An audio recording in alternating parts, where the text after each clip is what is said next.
Hai semuanya, balik lagi sama Wirama di sini. Jadi pada video kali ini kita akan membahas teks yang berbeda. Nah, kali ini kita akan membahas yang namanya recount text. Nah, kenapa teks ini saya ingin bahas ya? Karena menurut saya teks ini cukup penting. Apalagi untuk kalian yang masih di SMA, teks ini juga akan kalian dapatkan pembelajarannya. Sehingga saya ingin sharing tentang recount text ini.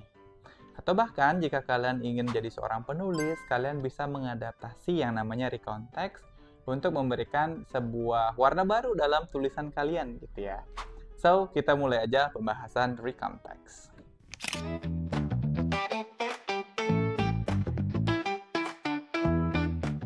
Seperti biasa kita mulai dari pengertian dulu. Nah, recount text itu apa sih? Gitu ya. Jadi recount text itu adalah sebuah teks dalam bahasa Inggris yang kita gunakan untuk menceritakan pengalaman. Baik itu pengalaman sendiri atau pengalaman orang lain gitu ya. Jadi simpelnya kayak bercerita tentang pengalaman kamu aja gitu.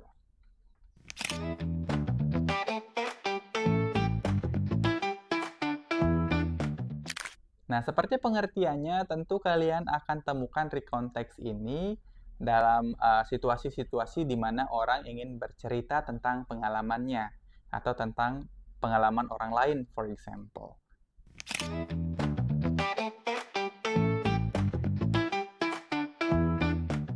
Nah, bagaimana kira-kira kalau kalian ingin membuat recount text?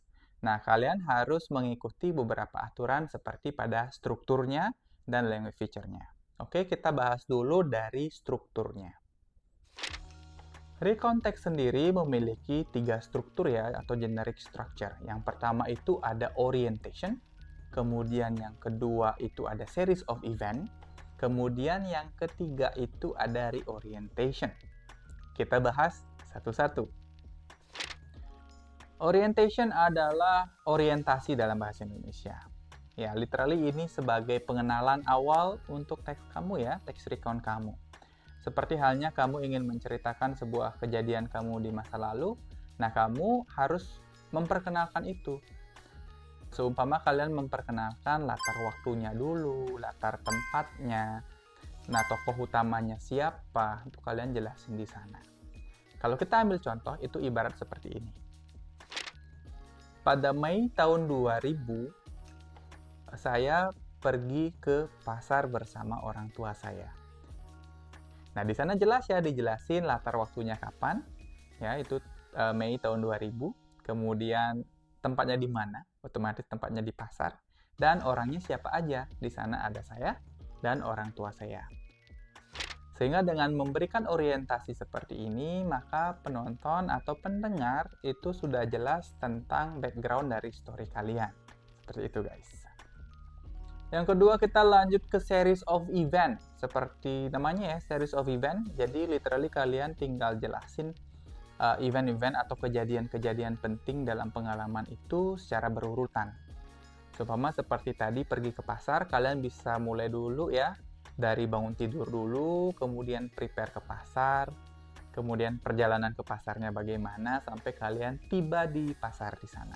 Itu dijelaskan secara beruntun. Nah, perlu diingat nih, jangan sampai ketukar-ketukar. Nanti kalau ketukar, itu ceritanya akan sedikit berantakan. Jadi, urutannya harus sesuai ya, biar logis gitu.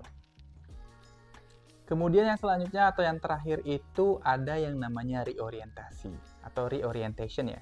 Di mana di paragraf ini kalian hanya menyimpulkan atau memberikan kesan akhir kepada cerita kalian. Itu kesimpulannya seperti tadi ya, kalian pergi ke pasar, nanti kesimpulannya apakah kalian sampai di pasar kah? Atau bagaimana? Nanti itu disesuaikan dengan cerita kalian masing-masing. Intinya, kalian memberikan penjelasan akhir atau kesimpulan.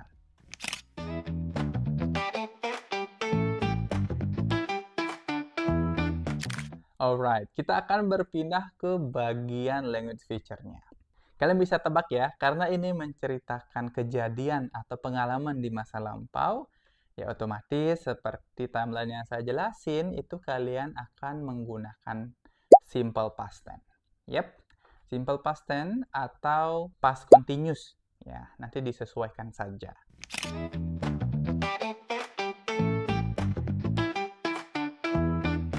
Oke, Oke, dalam penggunaannya, recount text ini biasanya digunakan saat kalian ingin bercerita tentang pengalaman kalian di masa lampau atau menceritakan series of event yang ada di sekitar kalian.